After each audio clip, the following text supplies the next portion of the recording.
वारकरी संप्रदायातील थोर महात्मे व महाराष्ट्रातील विचारवंतांची दुर्मिळ कीर्तने, प्रवचने, व्याख्याने ऐकण्यासाठी सुरेश महाराज सूळ या यूट्यूब चॅनलला अवश्य सबस्क्राईब करून बेल आयकॉन दाबा. परमार्थाचा आनंद जो आहे तो शरीराला धरून नसून तो मनाला धरून आहे. तुमचं मन किती उन्नत झालेलं आहे, किती निर्विषय बनलेला आहे, देवाच्या चरणावरिंदापर्यंत किती एकाग्र होऊन पोहोचलेला आहे, हा अधिकार परमार्थाच्या आनंदाकरता लागत असतो. म्हणून परमार्थाकरता बाह्य वेश चालतच नाही.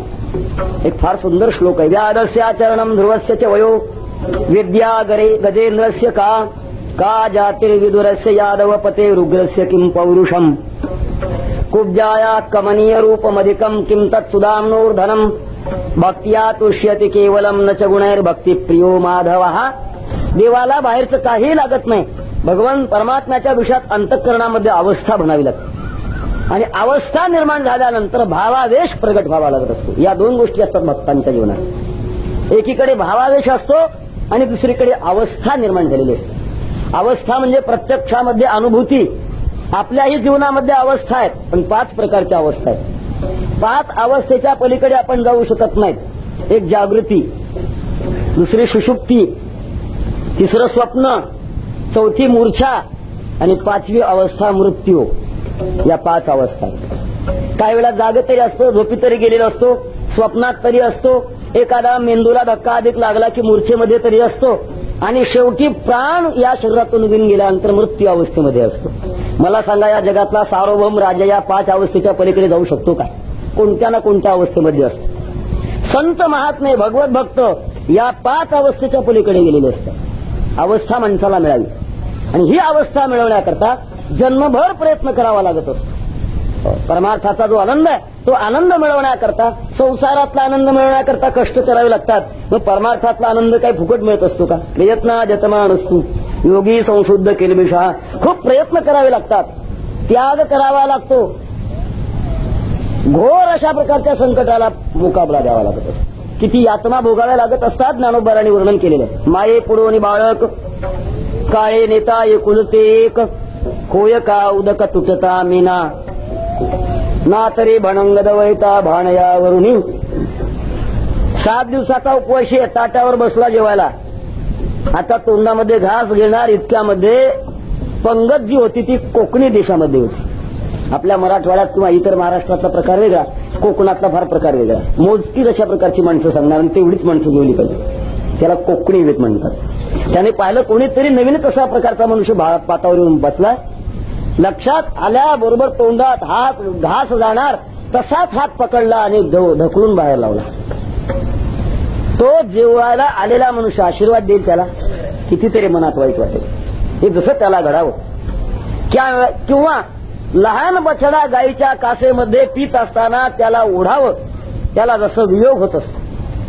आईच्या समोरून काळाने एकुलता एक मुलगा ओढून न्यावा, तिला जसं दुःख वाटतं. किंवा पाण्यातून माशाला बाजूला करावं, जसा तो झटपटत असतो त्याप्रमाणे साधकाला संसारातून बाहेर निघत असताना कष्ट होत असतात. विठ्ठल विठ्ठल.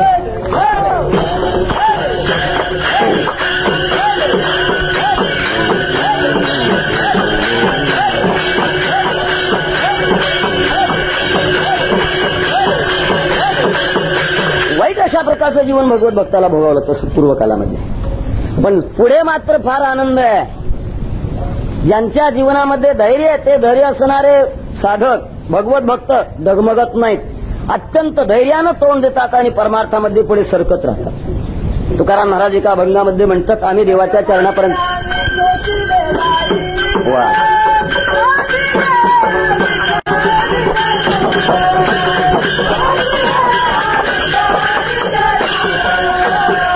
क्षणभरी आम्ही सोसिले वाईट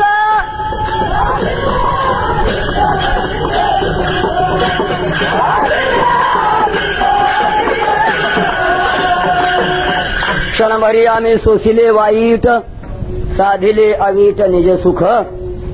लोकांचा आम्ही अपमान सहन केला, दुःख कष्ट सहन केले, पण परमार्थ मार्गातून आम्ही ढळलो नाहीत, विचलित झालो नाही.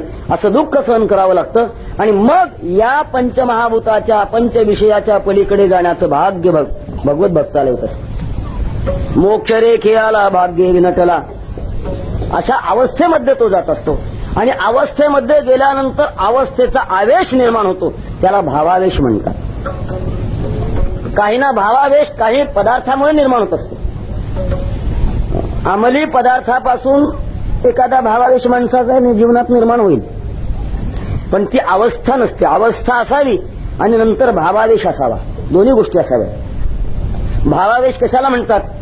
केवळ एखादं वातावरण का निर्माण झालं की मनुष्य त्याच्यामध्ये समरस होणं, याला भावावेश म्हणतात. काही माणसं अशी असतात, कीर्तन असलं की कीर्तनात येऊन बसतात, नाटक सुरू झालं की नाटकामध्ये येऊन बसतात, तमाशा सुरू झाला तर तिथे जाऊन बसतात. त्यांना जर विचारलं आपण तुम्ही असं का करतात, आपल्याला काय चौकड द्यायचं, राग नको आणि लोभ नको. गुळगुळीत दगड, कुणीकडे सरक ढकला कुणीकडे जाणारा. माणसाच्या जीवनाला बैठक असावी, चांगल्या वाईटाची माणसाला निवड असावी. आणि अशी ज्यावेळेला निवड असते त्यावेळेला मनुष्य हा अवस्थेत जात असतो. केवळ भावावेश असणं हा भाग वेगळा. एका त्या पदार्थामुळे सुद्धा माणसाच्या जीवनामध्ये भावावेश निर्माण होत असतो. वैकुंठवाशी परमपूज्य गुरुवरे मामासाहेब दृष्टांत सांगायचे. राजाची मिरवणूक चाललेली होती, स्वतः राजा हत्तीवर अंबारीमध्ये बसलेला होता आणि रस्त्यानं जात असताना एका माणसावर बाटलीचा अनुग्रह झालेला होता. सगळी चिरचवलेली होती आणि त्याचा परिणाम तो आपले पाय पसरून बसलेला होता. समोर राजाचे दूत आले, त्याला सांगितलं बाबा राजेसाहेब येऊ लागलेले, बाजूला सरक. तू सरकायलाच तयार नाही, कारण राजा हा नुसता राजा होता आणि हा महाराजा होता, त्याच्यामुळे हा बाजूला सरकायलाच तयार नाही. राजा जवळ आला तरी बाजूला सरकत नव्हता. तो आपल्या त्या आवेशामध्ये बोलायला आला, हत्ती पर बैठने वाले, हत्ती की और अंबारी की क्या किंमत है. राजाला घामच फुटला. कोण आहे माझ्या राजधानीमध्ये माझी किंमत करून घेणारा, कोण समर्थ आहे असा. प्रधानाला विचारलं, प्रधानजी कोण आहे विचारा, चौकशी करा.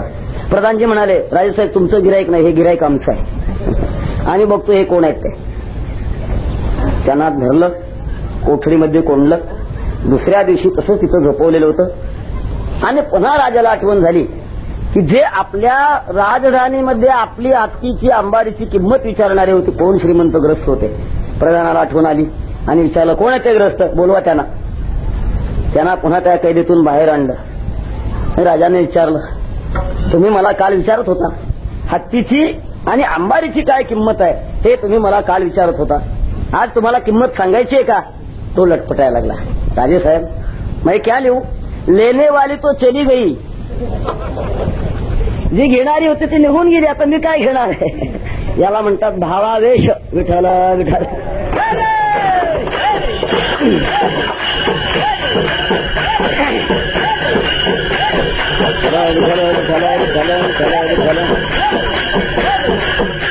वातावरण निर्माण झालं म्हणजे परमार्थाची भूमिका माणसाच्या मनामध्ये निर्माण होणं, याला भावावेश म्हणतात. पण भावावेशाच्या पाठीमागे अवस्था निर्माण व्हावी. सर्व भगवत भक्तांना आपल्या जीवनामध्ये अवस्था निर्माण झाली आणि ती अवस्था निर्माण होण्याकरता सद्गुरूची उपासना केली, भगवंताची उपासना केली. त्याच्याच कृपेनं, भगवंताच्या कृपेनं, निवृत्तीनाथांच्या कृपेनं गोपी भाव प्राप्त झाला. ज्ञानेश्वर महाराज एक अभंगामध्ये सुंदर म्हणतात, निवृत्ती प्रसादे मी गोवळी हो, माझा भाव विठ्ठलो न्याहाळी हो. मी गोवळी झाले याचा अर्थ मी गवळण झाले. गोपी भाव मला मिळाला. शरीरातला बदल नसून हा अंतरंग जीवनातला बदल आहे. याच्यामध्ये भावनेला प्राधान्य आहे, प्रेमाला प्राधान्य आहे, निग्रहाला प्राधान्य आहे, त्यागाला प्राधान्य आहे, नावलौकिकामध्ये उदास राहण्याला प्राधान्य आहे. संसारामध्ये माणसाला आपली प्रसिद्धी व्हावी वाटत असते. आपण थोडं करत असतो पण अधिक प्रसिद्ध होणं आपल्याला मनाला आवडत असतं. पण स्त्री जीवनामध्ये हा विशेष आहे. स्त्रिया पुष्कळ सेवा करतात पण प्रसिद्ध होत नाही. हा मोठा गुण आहे त्यांचा. आपण विचार कराय, छोटासा विचार. आई आपल्या मुलाला जन्म देण्याकरता 9 महिने 9 दिवस वागवते, प्रसूतीच्या वेदना भोगते, जन्माला आल्यानंतर लहानाचा मोठा करण्याकरता कितीतरी कष्ट सहन करावे लागतात. सगळ्या प्रकारच्या सेवा त्या मुलाच्या कराव्या लागतात. मुलगा मोठा होतो, 6 वर्षाचा झाल्यानंतर त्याला शाळेत घालण्यात येतं. मग शाळेत घातल्यानंतर गुरुजी नाव विचारतात, मुलाचं नाव विचारतात. गोविंदराव. बापाचं नाव भाऊसाहेब. आडनाव काय असेल त्याचे. इथं कोणी योगायोगान आलं असेल तर तो प्रकार नाही. नाव सांगतो. आईला कधी वाईट वाटत नाही. मी 9 दिवस वागवलंय, एवढी मोठी सेवा केली आहे, आणि करत असताना शाळेत माझं नाव का नसावं असं आईला कधीतरी वाटलं का? कधीच वाटत नाही. मुलगा खोडकर असेल त्याच्याविषयी प्रेमच करणार, आंधळा असेल, मुका असेल, वाटेल तसा असेल, आपल्या अंतःकरणाची पाखर त्याच्यावरून घालणार. हा स्वभाव आईचा आहे. स्त्री जीवनामध्ये मोठा त्याग असतो. आपल्या आई वडिलांच्या दोन्ही कुळाला टाकायचं आणि पतीच्या कुळाला समरसायचं, केवढा मोठा त्याग आहे. सांडोनी कुळे दोन्ही प्रियासी अनुसरे कामिनी द्वंद्व त्यागे स्वचिंतनी पडली जैशी. स्त्री ही मोठी त्यागी असते. त्याचप्रमाणे स्त्री जीवनामध्ये असलेला त्याग भक्त जीवनामध्ये सुद्धा त्याग असावा लागतो. त्याग असल्याशिवाय भगवंताचा आनंद निर्माण होऊ शकत नाही. काल्याचा आनंद कोणाला? काला वाटू एकमेका, काला वाटू एकमेका.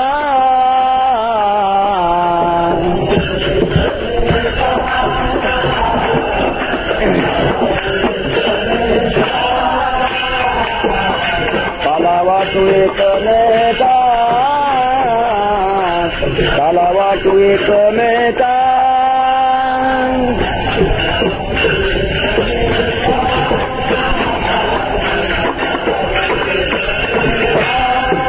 वैष्णवनिका संभ्रम, वैष्णवनिका संभ्रम. काला वाटू एकमेका, काला वाटू एकमेका.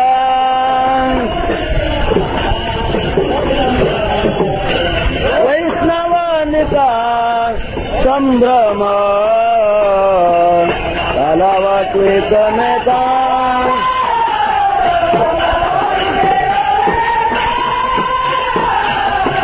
वैष्णव कोण? जो त्यागी आहे, भगवंताच्या चरणावर प्रेम संपूर्ण करणार आहे, अशाच वैष्णवांना आला आहे. अर्थात त्याग असावा लागतो, निग्रही असावा लागत असतो. आणि अशी जी अवस्था आहे ती अशी अवस्था भगवत भक्तांना प्राप्त होत असते. एका राजाच्या पोटी एक मुलगी जन्माला आली. त्या मुलीचा असा इतिहास होता की पूर्वजन्मामध्ये योग साधना करणारी, याला योग भ्रष्ट अशा प्रकारचं म्हणतात. कर्मधर्म संयोगाप्रमाणे राजघराण्यामध्ये जन्म मिळाला, पण तो जो जन्म मिळाला तो मुलीचा जन्म मिळाला. मुलगी जशी जशी मोठी व्हायला लागली, अनेक प्रकारची भरजरी वस्त्र त्या मुलीच्या अंगावर घालण्याचा प्रयत्न करायचे, पण त्या मुलीचा स्वभावच असा असायचा, अंगावर कपडा का टाकला की तो कपडा फाडून फेकून द्यायचा, उघडच राहायचं. 1 वर्ष झालं, 2 वर्ष झालं, 4 वर्ष झाली, 5-6 वर्ष झाली, मुलगी आपल्या अंगावर कपडाच ठेवायला तयार नाही. राजाला चिंता वाटायला लागली, हा काय वेगळाच प्रकार आहे. एकुलती एक मुलगी आणि अंगावर कपडाही घालत नाही. मी राजा, राजाच्या बुडी जन्माला आले, माझी बेइज्जत होण्याची पाळी आहे. उठा उदास अशा प्रकारचा तो राजा राहायचा. कर्मधर्म संयोगाने एके दिवशी एक महात्मा राज दरबारामध्ये आल्याबरोबर ती मुलगी धावत धावत गेली आणि कपडे घेऊन अंगावर घालू लागली. राजाला आनंद वाटला, काय हा बदल आहे माझ्या जीवनात. कोणीतरी एक महात्मा आलेला आहे आणि तो महात्मा आल्याबरोबर आपल्या मुलीने आपल्या अंगावर कपडे घातले. राज्यामध्ये असं सर्क्युलर काढलं की आज गुड्या उभा करा, वाजंत्री वाजवा, मंगलगान करा, पेढे वाटा. फार मोठा आनंद झालाय. आपल्या मुलीनं आज अंगावर कपडे घातलेले. शेवटी राजाने एकांतामध्ये त्या मुलीला विचारलं, बाळ, आम्ही खूप आतापर्यंत प्रयत्न केले, तू अंगावर कपडे घातले नाहीस. बाबा, त्याचं एक खरं कारण आहे. कपडा कशा करता असतो? लज्जा झाकण्याकरता असतो. आणि लज्जा कोणाची असते? स्त्री जीवनात पुरुषाची लज्जा असते. मी आतापर्यंत तुमच्या पोटी जन्माला आले, या राज्यामध्ये वावरले, आतापर्यंत मला तुमच्या राज्यामध्ये पुरुष पाहायला मिळालाच नाही. सगळे जे होते ते स्त्रीच होते. फक्त तो महात्मा म्हणजे एकटाच पुरुष आहे आणि तो पुरुष पाहिल्यामुळे मग मला लज्जा निर्माण झाली. ज्याचे इंद्रिय स्वतःच्या ताब्यात आहेत, ज्याचं मन स्वतःच्या ताब्यामध्ये, ज्याची बुद्धी स्वतःच्या ताब्यामध्ये, असा जो स्वतःवर ताबा गाजवतो तो जगावर ताबा गाजवत असतो. विठ्ठल विठ्ठल विठ्ठल विठ्ठल विठ्ठल विठ्ठल विठ्ठल विठ्ठल. स्वाधीनत्व असावं लागतं. ज्याच्या जीवनामध्ये स्वाधीनपणा नाही तो पुरुष जन्माला जरी असला तरी परंतु पुरुषत्व त्याला म्हणता येत नाही. आता फरक एवढाच करता येईल, काही पुरुष असतात ते, काही स्त्रिया असतात बिगड दाढीमिशाच्या आणि काही स्त्रिया असतात त्या दाढीमिशाच्या. एवढाच फरक करता येईल, याच्यापेक्षा फरक फारसा करता येत नाही. मात्र हा जो विचार आहे हा कीर्तनातच ठेवा, घरी याचा वापर मुळीच करू नका. हा जो विचार आहे अंतःकरणातला विचार आहे, अंतस्थामधला विचार आहे. आपलं जीवन कामाच्या अधीन बनणं, क्रोधाच्या अधीन बनणं, विकाराच्या अधीन बनणं हे स्त्रीपणाचं लक्षण आहे. विठाला विठाला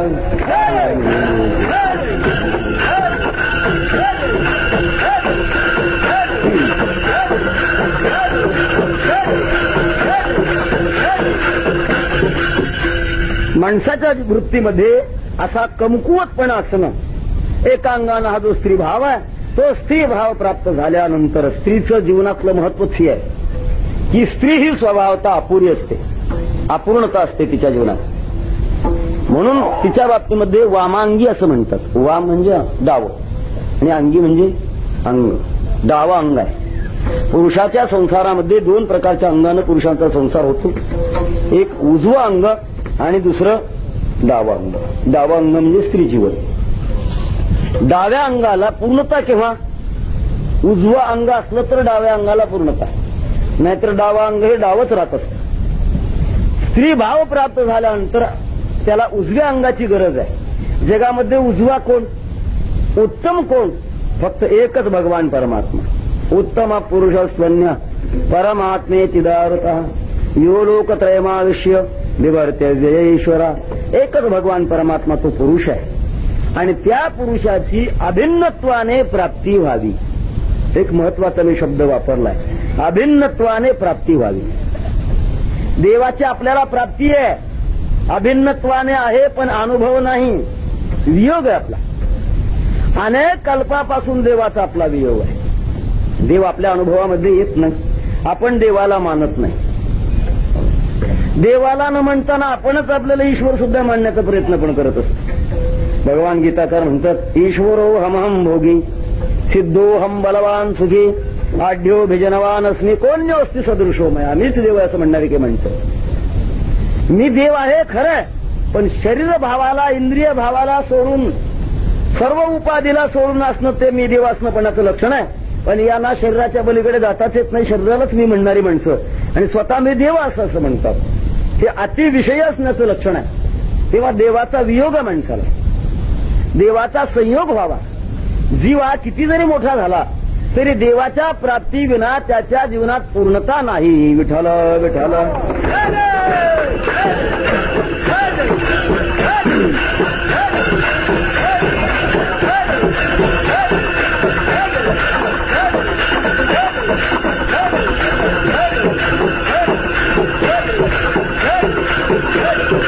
भगवंताची प्राप्ती जर नसेल तर बाकी सगळा जो मोठेपणा, तो मोठेपणा काही किमतीचा नाही. शरीरम स्वरूपम तथा वा कलत्रम धनम मेरुतुल्यम यशश्चारुहासम हरेरंग्री पद्मे मनश्चेन्न लग्नम ततकिम ततकिम ततकिम ततकिम. सगळं अनुकूल आहे. फक्त एकच गोष्ट जर नसेल तर त्या गोष्टीला काही अर्थ नाही. मुली करता मुलगा पाहण्याकरता पाहुणे एका गावी गेलेले होते. शिवारामध्ये प्रवेश केल्यापासूनच मुलाच्या आयुष्यात पाहण्याचं सुरू झालं. त्या गावाच्या शिवापासूनच त्या मुलाची जमीन लागली.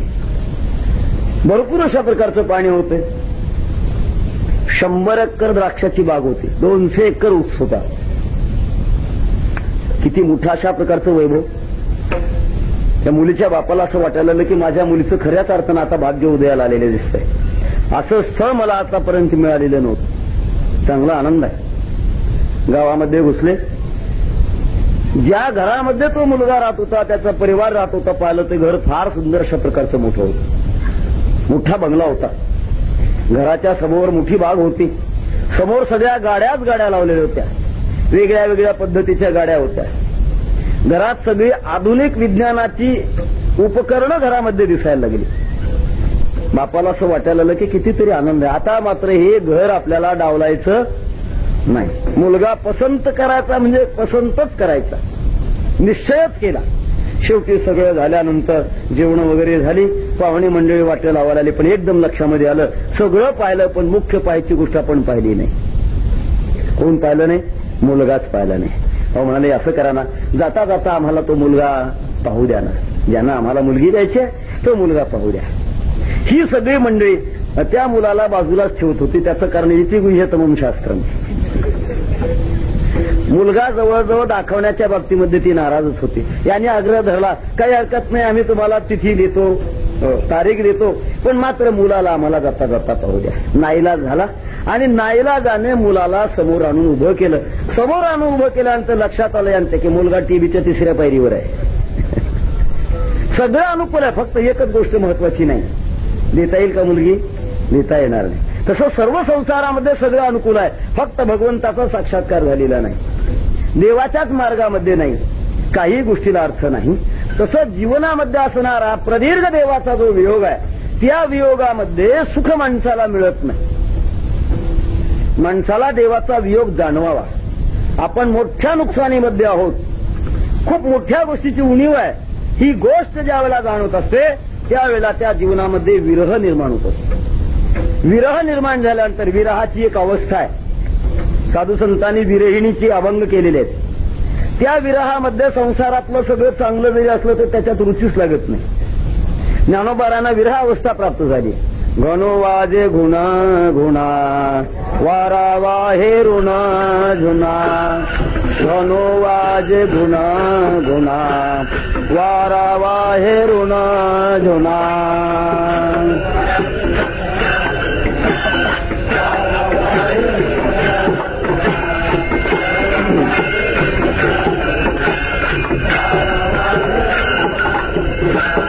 घनो वाजे गुणा गुणा वारा वाहे ऋणा झुना, घनो वाजे गुणा गुणा वारा वाहे ऋणा झुना.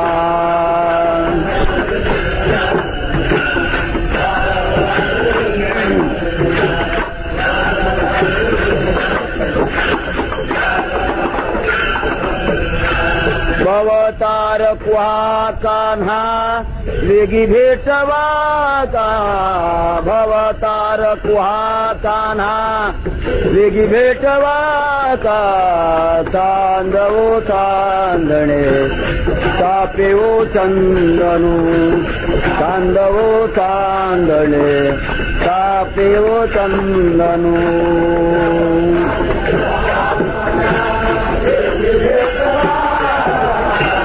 भवतार कुहा कान्हा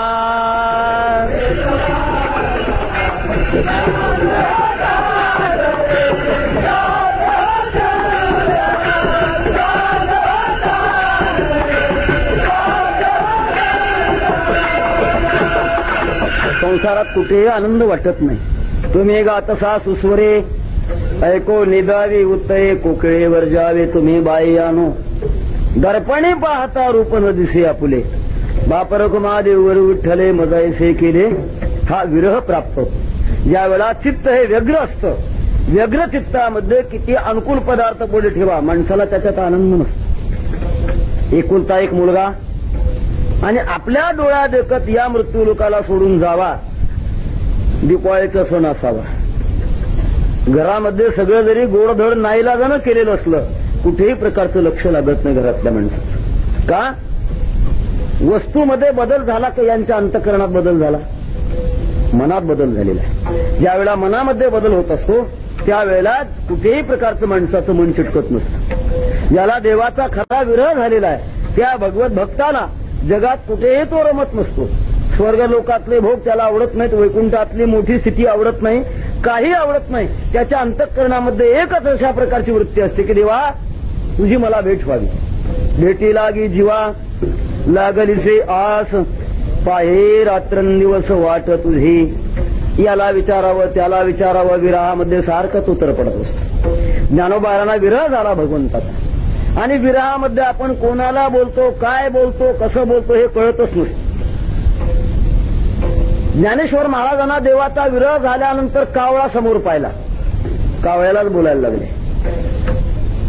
स्त्री जीवनातला असा प्रसंग असतो. म्हणतात लग्न झालेल्या वर्षी दीपवाळ सणकाळ आला आणि कावळा आपल्या घरावर उत्तरेकडे तोंड करून कोकायला लागला. मग असं वाटायला लागत असतं की निश्चित आता पाहुणे येणार दिसतात. हा शुभ शकून मुलीच्या लक्षामध्ये येत असतो आणि ती मुलगी आपल्या मनामध्ये आनंदित होत असते. ज्ञानोबाळाने ओरडणारा कावळा पाहिला आणि कावळा पाहिल्यानंतर त्या कावळ्यालाच बोलायला लागले. पहिलं तो गे काऊ कोकत आहे, शकून गे माये सांगत आहे. उडरे काऊ तुझे सोन्याने मडीन पाहू, पाहुणे पंढरी राहू घरा कै ती. कावळ्या हा माझा निरोप सांग, माझा भगवान पांडुरंग परमात्मा माझ्याकडे येईल का? तो मला भेट देईल का? काय मी उपचार करू ज्याच्यामुळे मी त्याच्याकडे जाईन?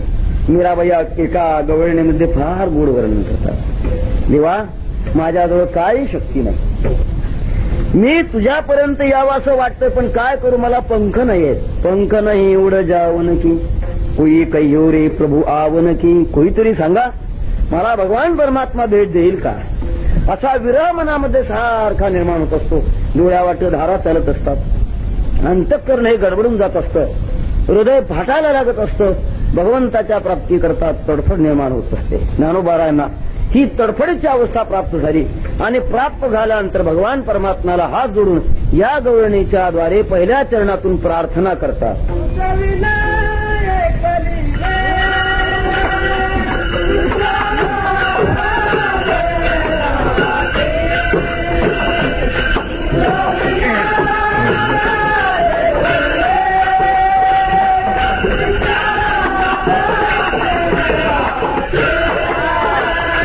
तुझं विना एकली रे,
तुझी ओळखली गती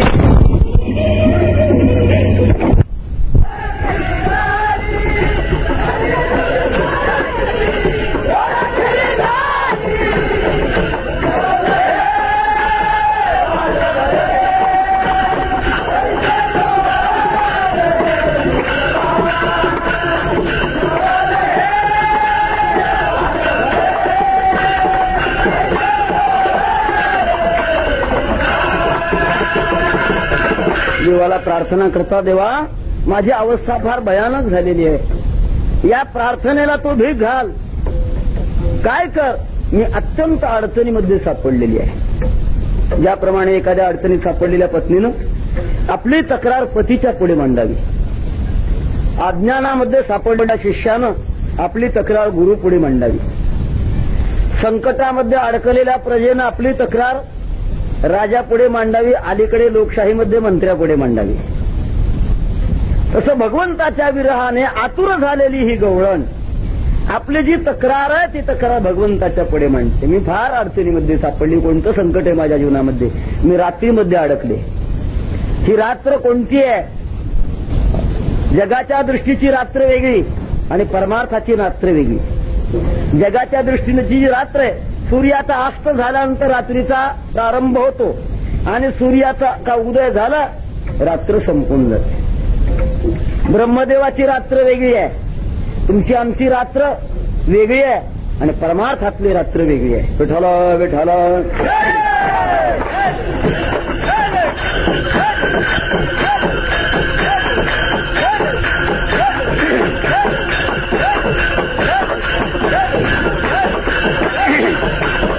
ज्ञानोबा म्हणतात कोणती रात्र आहे ती? अविद्येची निदा, विश्वस्वप्नाचा दांडा, भोगीत होता प्रबुद्धा नादी जो. अविद्येची रात्र आहे अविद्या. अविद्या कशाला म्हणतात? काहीही न करणं हे अविद्येचं लक्षण आहे. विठ्ठल विठ्ठल.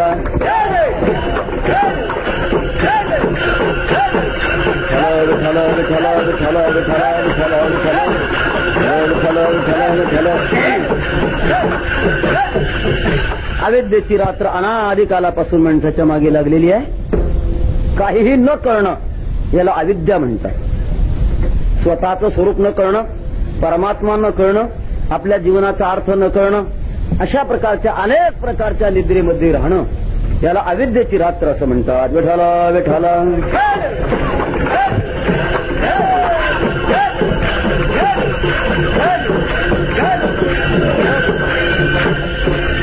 कोणीही तिकडे पाहू नका. न पाहणं हेच त्याच्यावरचं फार मोठं औषध आहे.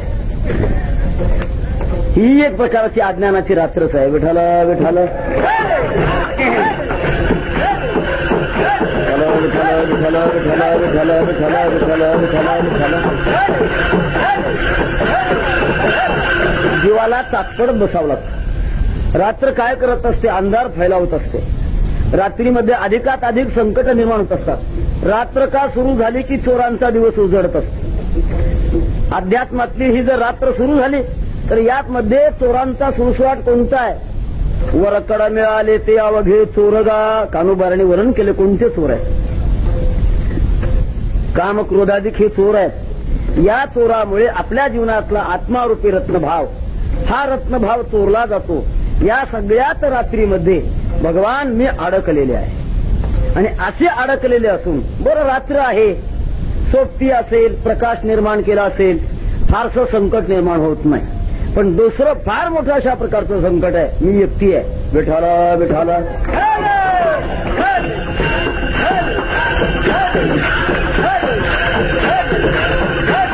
विठ्ठल विठ्ठल विठ्ठल विठ्ठल विठ्ठल विठ्ठल विठ्ठल विठ्ठल विठ्ठल विठ्ठल विठ्ठल. बोला पुंडलिक वरदे श्री ज्ञानदेव. विठ्ठल विठ्ठल विठ्ठल विठ्ठल विठ्ठल विठ्ठल विठ्ठल विठ्ठल. संसारामध्ये खूप साथी आहेत पण ते खऱ्या अर्थानं साथी नाही आहेत, सोबती नाही आहेत. शेवटी जीवाला एकटं यावं लागतं आणि एकटं जावं लागतं. त्याकरता ज्ञानोबाला म्हणता देवा मी तुझ्या विना एकटीच राहिलेली आहे. निळोबाला एका गवळणीमध्ये हा एकटेपणाचा भाव फार सुंदर वर्णन करतात. येणे एकले ओ जाणे हे सेवटे,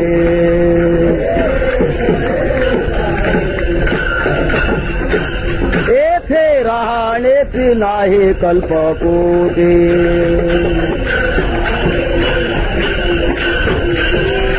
जोडिले धन ते न चले लक्ष कोटे.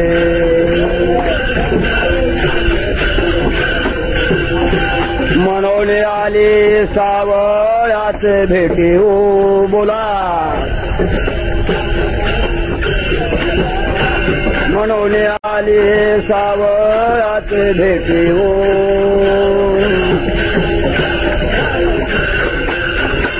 आता घाला हो याच्या पायावरी, आता घाला हो याच्या पायावरी.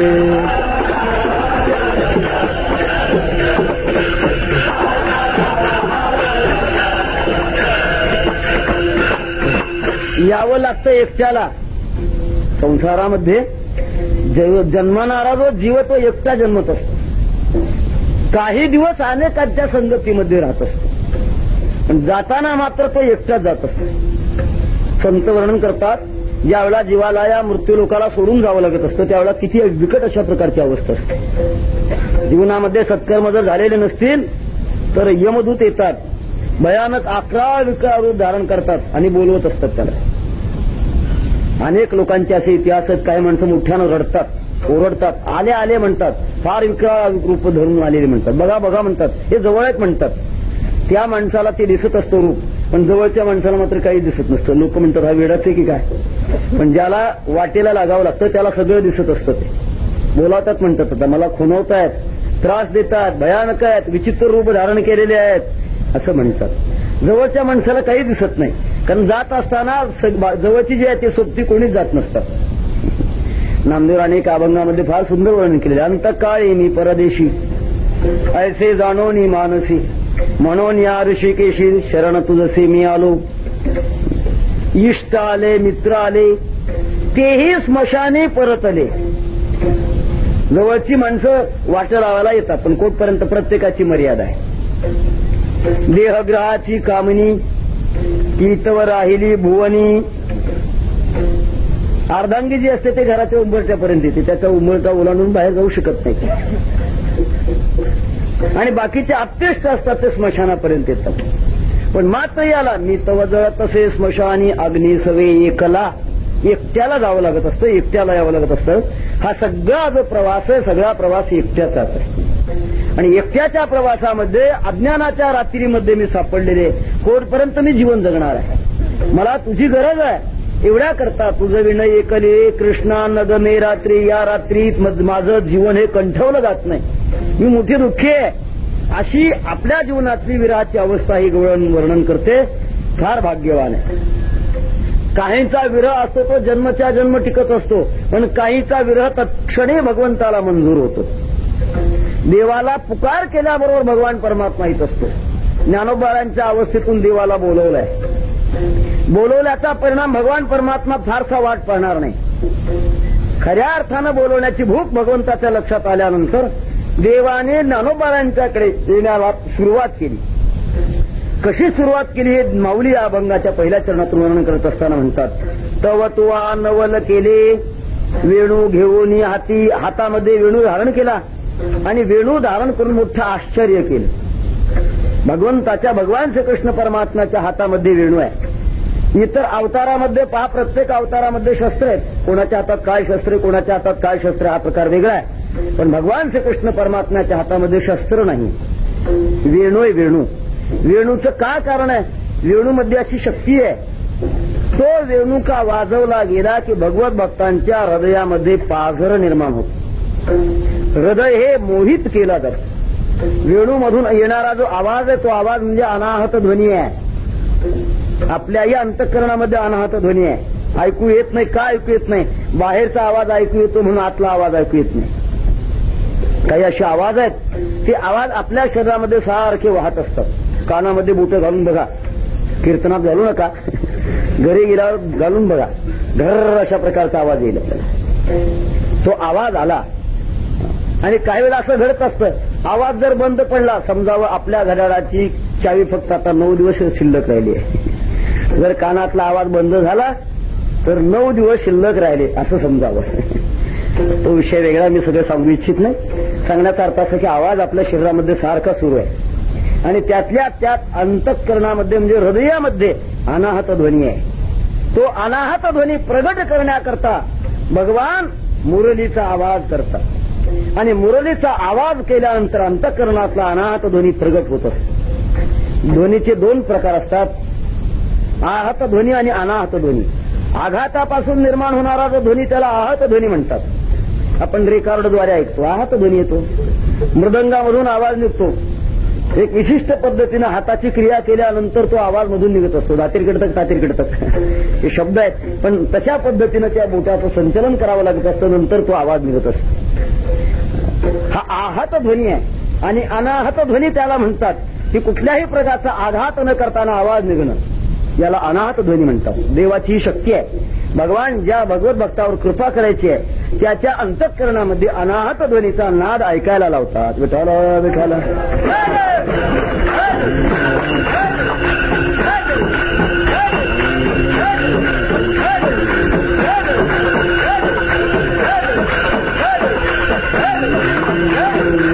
आहे